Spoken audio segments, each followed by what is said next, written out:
Well, joke lang po, baka seryosoy na naman dito ni Remulia, sabihin na naman ni Remulia. Asuhan yung mananeros.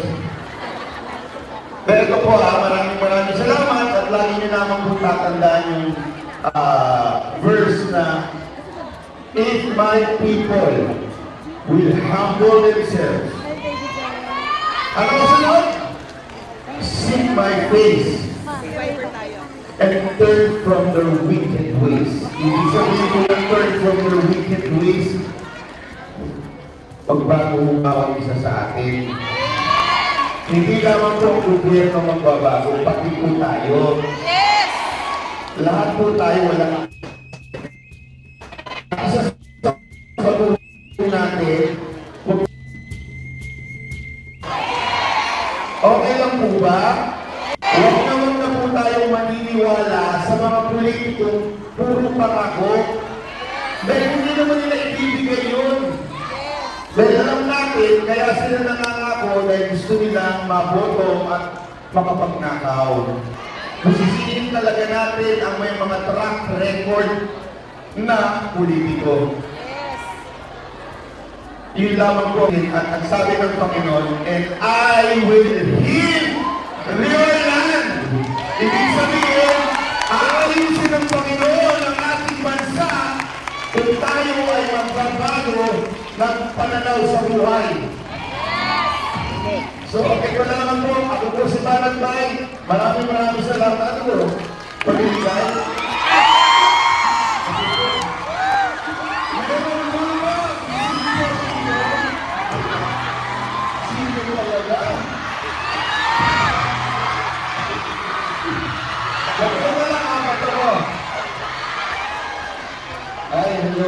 Ay, hello po, ma'am.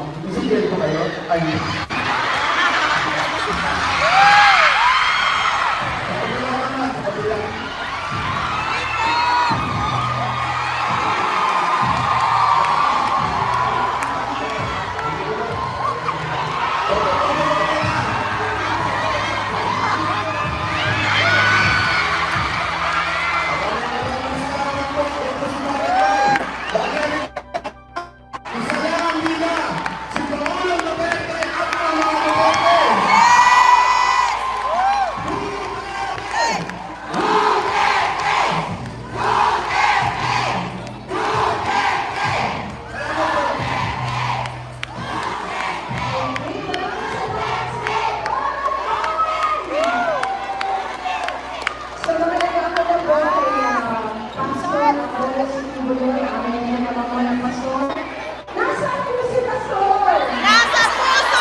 hindi lang nasa puso at isipan ng mga hanggang sa Quezon.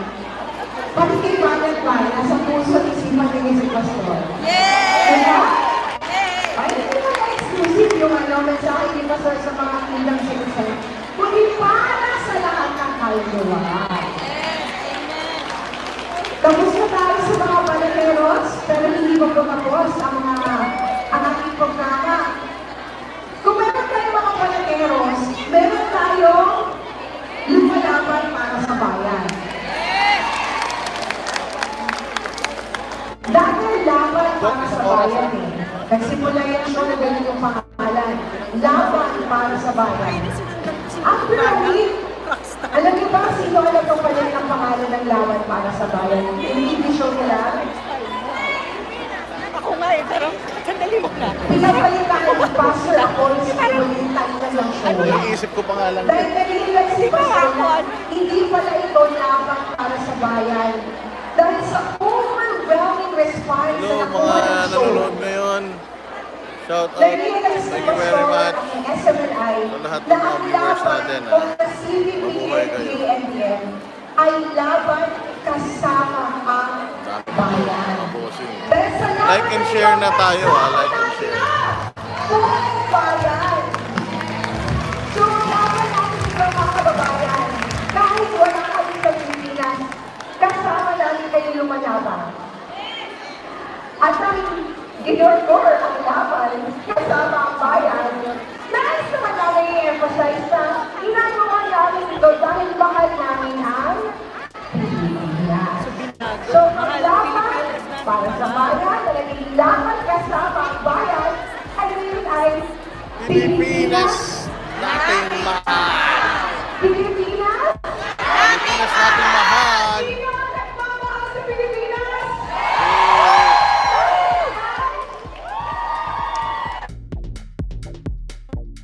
Sana, hindi lang dito sa Kongo ng mga Pilipino ang nagmamahal sa Pilipinas, kundi sa lahat ng Pilipinas sa buong mundo. At una po ang sasalita, walang iba. At ang pusang member ng CBBM-KNF. Pero ngayon ang bago na ang buhay dahil marami na po nagmamapicture sa kanya. Dahil bumalik na po siya. Alam na po siya ng gobyerno. Pero ang gobyerno, nag-iipuran natin lahat ng mahilo at tunay na nagbibigay ng servisyo sa ating bayan, sa ating mga kababayan. Mga kababayan, magsasalita po at magbabahagi ng kanyang mensahe. Of course, nakakita niyo naman personally in social media. Walang ibang mag-isip, Jeffrey Ka!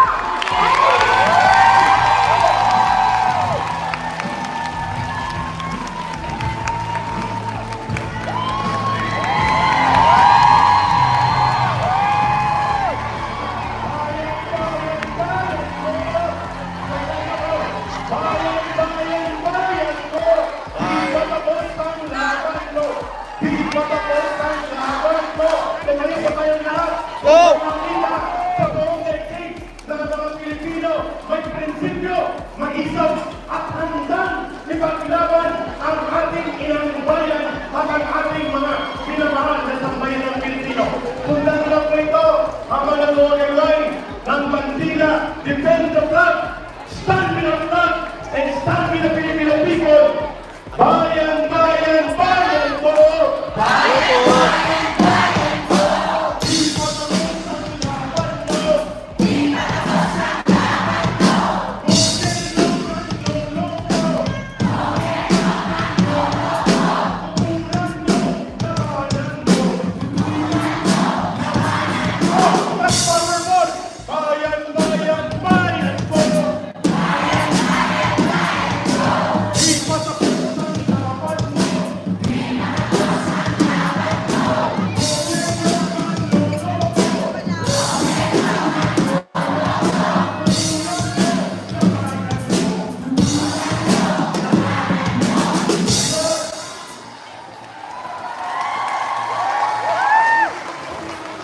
Umabangkaw ang lakas at kaluyong yung signal, brothers and sisters. Thank you. Una sa lahat, maraming salamat, Kingdom of Jesus Christ. Pastor Apollo Tuloy at mga kababayang Pilipino na kayo po ay naghanap ng oras at panahon upang tayo magkasama dito sa Hong Kong. Bagamat lupaing Maria ito, ang daloy ng dugo ng mensahe ng pagkakaisa natin ay umaabot sa bansang minamahal natin kung saan 10 lugar sa Pilipinas ngayon sa pagsabay ang National Day of Progress Advance in Competence in Governance. Palakpakan po natin ang mga kababayang Pilipino na sa bansa natin ngayon ay tumatagundong ang protesta sa 10 lugar. Right at this very moment, sabay-sabay po sila na nagsasagawa ng kilos protesta. So hindi lang po ito sa Hong Kong, buong Pilipinas ay nagkakaroon ng pagkakaisa upang tutulan ang pinakasentro ng problema ng ating bansa. Ano po ang pinakasentro ng problema ng bansang Pilipinas? Ang salita lang, kung bakit tayo naririto kahit sa Hong Kong At kahit saan ang sulok ng daigdig, lumalawak ang pagkilos ng mamamayang Pilipino sapagkat may problema ang gobyerno ng ating bansa. Governance is the real problem. At anong uri ng problema mayroon tayo sa gobyerno ng Pilipinas? Problema ng tinatawag na failure of leadership. Thumbs-down signal, bagsak ang gobyerno. Umiiral sa ating bansa sabay-sabay, bagsak ang gobyerno ni Marcos Jr. at siya ang dahilan kung bakit lumalala ang krisis ng bansa natin. Thumbs-down sign, resign, alis, umalis, lumayas. Yan ang dapat mangyari at doon ang daloy ng napipintong pagsampulat ng galit ng mamamayang Pilipino kung hindi siya aalis sa bansa at hindi umalis sa kanyang kapit sa kapangyarihan. Taong bayan ang magbibigay ng hatol at katarungan ang sisingil sa kanya. Justisya!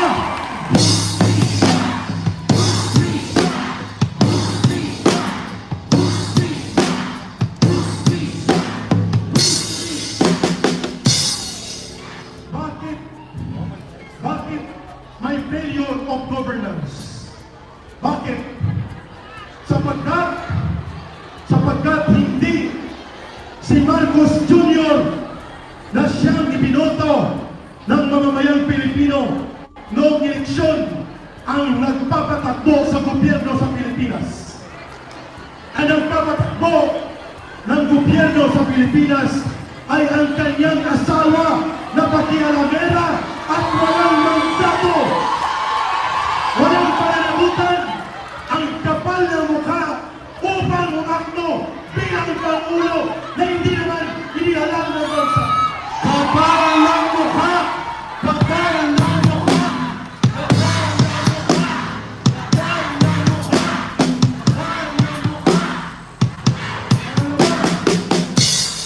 Hindi lamang ang asawa ni Marcos Jr. ang siyang tunay na nakikialam at nagbibigay problema sa panggobyerno ng Pilipinas. Pakialamero din po ang kanyang pinsan na ang pangalan ay si Panglos. Ang pangalan po niya ay Tambayuda.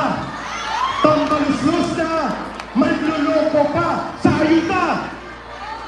Dalawa, si Martin Romualdez at si Okay lang Lisa kayo dyan, okay lang Araneta kayo dyan. ay hindi ibinoto bilang Pangulo ng Bansa, subalit sila ang totoong gumagamit ng poder ng pagkapangulo sa kanilang Okay, like and interes share, ah. na sila'y kumapal at kumamal ng yaman, poder at umabuso sa kapangyarihan at pinababayaan lamang yan ni Bongbong Marcos Jr.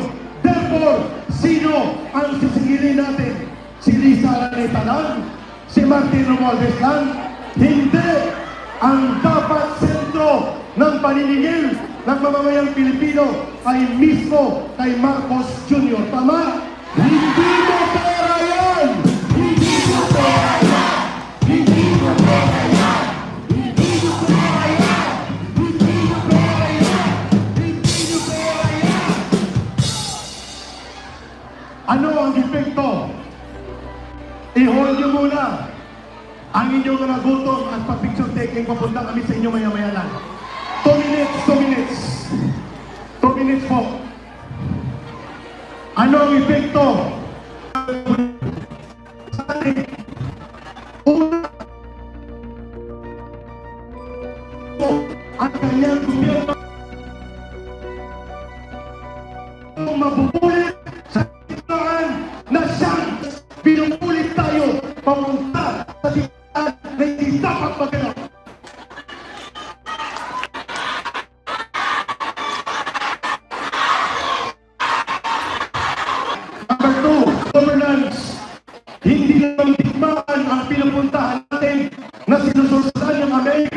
o ng Estados Unidos at ginagamit ni Marcos na i-recover ang kanilang mga nakaw na yaman at makakuha ng pabor sa Amerika. Nagkalapit sa mga karapatan ng mamamayan sa pagpapahayag at pati na karapatan